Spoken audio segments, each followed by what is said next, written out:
provide more land for housing and industry. Question number 11. Order. Question number 11, Poto Williams. Thank you, Mr Speaker. To the Minister for Disability Issues. Is the withdrawal of services for 1,200 disability support users across the country the, quote, significant culture change, end quote, for the disability support system that she announced earlier this month? The Honourable Nicky Wagner. Mr Speaker. Thank you, Mr Speaker. No.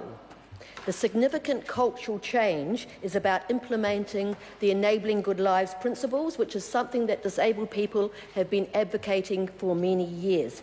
It will provide disabled people with more choice and more control in their lives and more opportunities, something that I'm sure the Minister would support, the member would support. Supplementary. Supplementary question, Poto Williams. Is she able to guarantee that the 1,200 people who Idea Services is saying will have their services cut will be able to access appropriate replacement services? The Honourable Nicky Wagner. Mr Speaker, yes, the services have not been cut. Idea Services have been reviewing their business to take a strengths-based approach and to focus on the areas that they are especially good at, which is community residential and day services. Supplementary. Supplementary question, Poto Williams. Does she accept that Idea Services faces limited funding and pressure on its services, requiring them to cut their disability support service business by 5%? The Honourable Nicky Wagner. Thank you, Mr Speaker. No. In actual fact, Ideal Services funding has increased. It's increased from $151.9 million, from $143.5 million last year to $151.9 million this year. This is absolutely in line with the increases that we have had right across the disability sector.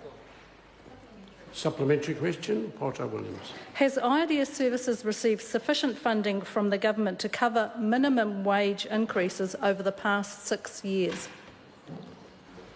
The Honourable Nicky Wagner. Mr Speaker, yes, Idea Services has had money for their between-service appropriation, and they're part of the new service information that's coming forward. Order.